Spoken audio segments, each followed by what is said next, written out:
Ciao a tutti, homebrewers e appassionati. Nell'ultimo video vi ho parlato della cotta della mia Vienna Lager. Come vi ho accennato, dalla stessa base ho deciso di fare un'altra birra molto simile, cambiando solo il lievito, che però in effetti è l'elemento più caratterizzante, che in questo caso è un lievito Saison. Avevo infatti la curiosità di fare una semplice birra in stile Saison, cambiando però il classico malto Pilsner con un malto Vienna. Vi racconto la cotta dall'inizio fino al primo assaggio.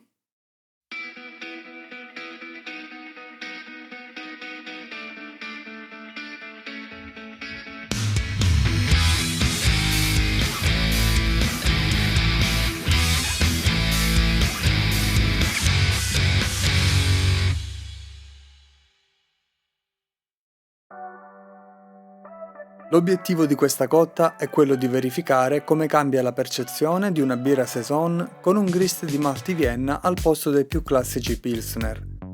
In particolare voglio verificare se il malto Vienna riesce a caratterizzare meglio o diversamente la birra e a far tirare fuori dei sentori più fruttati che sono spesso ricercati e apprezzati in birre come le Saison, dove è più facile tirar fuori la componente speziata del lievito, ma meno esaltanti possono risultare le note fruttate e dolci. Sulle percezioni fruttate è curioso il fatto che, nonostante un ceppo di lievito produca determinati esteri, variabili in quantità, la percezione di questi stessi esteri può variare in base ad altri fattori esterni, come la composizione del grist e il colore della birra. Per questo motivo spesso su birre chiare fruttate si citano sentori di albicocca, mela e pera, passando per frutta pasta gialla in birre più ambrate, mentre sulle rosse si descrivono aromi di prugna, uvetta e frutta appassita. In questo meccanismo entrano in gioco tanti fattori, tra cui le melanoidine presenti nei malti base e nei malti speciali. Programmo quindi un batch da 23 litri con gli stessi malti della Vienna Lager in proporzione, ma non in peso.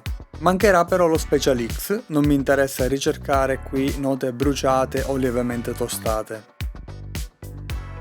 Parto con 21 litri d'acqua trattata con sali e acido lattico.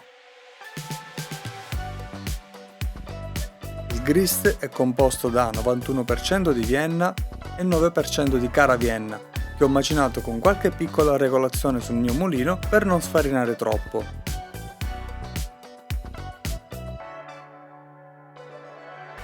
Schema di ammostamento identico alla Vienna Lager, parto con 40 minuti a 65 gradi. Alla rilevazione del pH mi sono ritrovato con un valore troppo basso di 4.9. Ho aggiunto quindi bicarbonato di sodio e l'ho riportato a 5.4. Step intermedio di 10 minuti a 68 gradi e poi altri 10 minuti a 72. A fine mesh out registro uno G di 1.054. Faccio un risciacquo con 16.3 litri d'acqua trattata e mi porto in pre-boil una densità di 1.030. A differenza delle Vienna Lager, qui non avendo percepito sentori di zolfo dovuti al DMS, ho scelto di rimanere nei classici 60 minuti. Ho anche corretto il pH pre-bollitura. Parto subito con la luppolatura a inizio bollitura con 40 g di Tettnang in coni che cederà 16 IBU. Gettata tardiva per l'aroma a meno 10 minuti con 70 g per dare altri 10 IBU.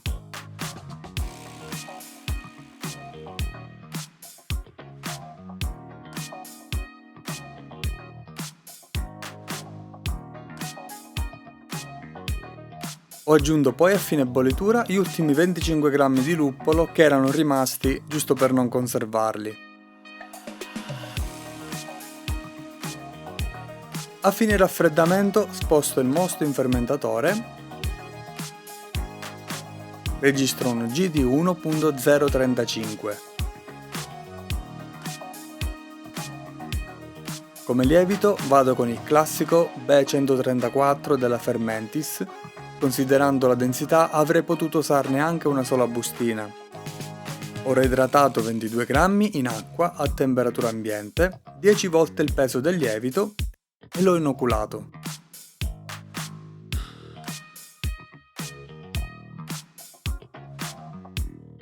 Per la fermentazione sono partito da 22 gradi per salire gradualmente già dal secondo giorno fino ad arrivare a 26 gradi. All'8° giorno la densità finale era scesa a 1.003. Ho mantenuto ancora 26 gradi per qualche giorno e poi sono sceso a 20.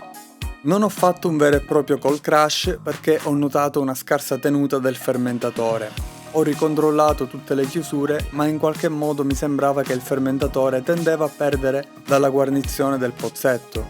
Anche per questo motivo non ho prolungato le ultime fasi di fermentazione.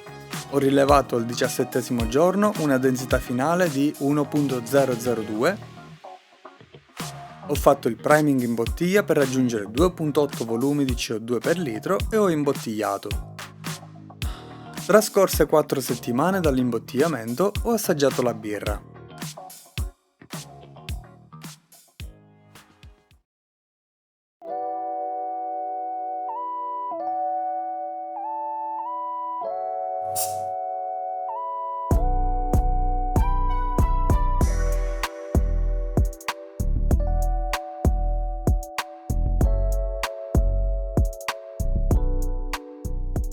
Colore dorato carico, non direi ambrato, appena più chiara della Vienna Lager, che in più ha soltanto l'1% di Special X. Schiuma produttiva a bolle miste. L'aroma è biscottato, leggera marmellata, la stessa sensazione che avevo percepito sulla Vienna Lager. È possibile che provenga dal malto Caravienna. Fenoli speziati da saison, delicati, quasi confondibili con lo speziato da luppolo.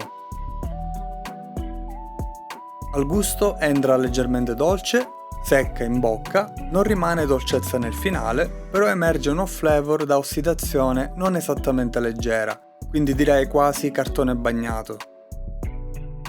La base maltata, tutto sommato, è molto simile alla Vienna Lager, ma bisogna ricercarla in sottofondo perché in primo piano ci sono i fenoli che sono anche loro comunque abbastanza contenuti come intensità.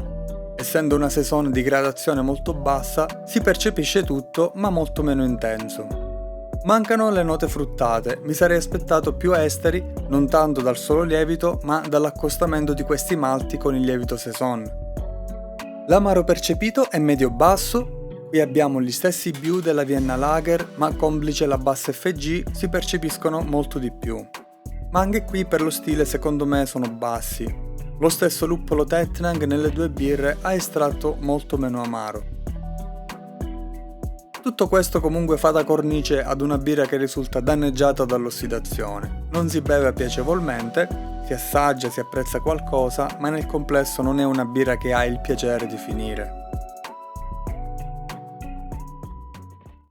La birra è tecnicamente fallata. Il difetto da ossidazione è troppo marcato e non la si riesce a bere con piacere. Avevo notato che il fermentatore, subito dopo la tumultuosa, aveva già perso quella pressione positiva che si genera grazie alla CO2 prodotta. I dubbi che avevo sulla tenuta del coperchio sono stati confermati, quindi la birra si è rovinata prima dell'imbottigliamento e della rifermentazione, che in questo caso non può rimediare nulla. Purtroppo capita anche questo con i fermentatori di plastica, ma penso di aver identificato la causa del problema.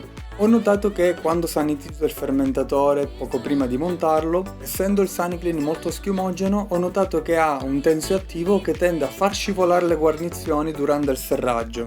Sia la guarnizione del bollock, ma ancora di più quella del pozzetto della sonda. Per evitare questo inconveniente, se sanitizzo le guarnizioni, le lascio poi asciugare un po', in modo che poi serrandole la guarnizione aderisce bene senza scivolare e senza lasciare il sanitizzante viscido a contatto con il coperchio. A parte questo inconveniente, comunque è una birra che non rifarei. I malti Vienna, a mio parere, non hanno contribuito ad arricchire il carattere fruttato che avrei voluto ricercare in questa birra. La base maltata è molto simile a quella che percepisco nella mia Vienna Lager. Il maltato vira su note principalmente biscottate, che personalmente non vedo bene in una saison. Anche la ricetta per me è da bocciare. A questo punto, se dovessi fare una saison ben caratterizzata per la parte maltata e dolce, devo scegliere altre opzioni. Se avete suggerimenti su questo punto in particolare o sulle altre cose trattate nel video, fatemelo sapere qui sotto nei commenti. Se il video vi è piaciuto vi invito a lasciare un like e se volete supportarmi potete lasciare 3 punti hype su questo video a partire da oggi nei prossimi 7 giorni. Se non l'avete ancora fatto iscrivetevi al canale. Grazie sempre per il vostro supporto e ci vediamo al prossimo video.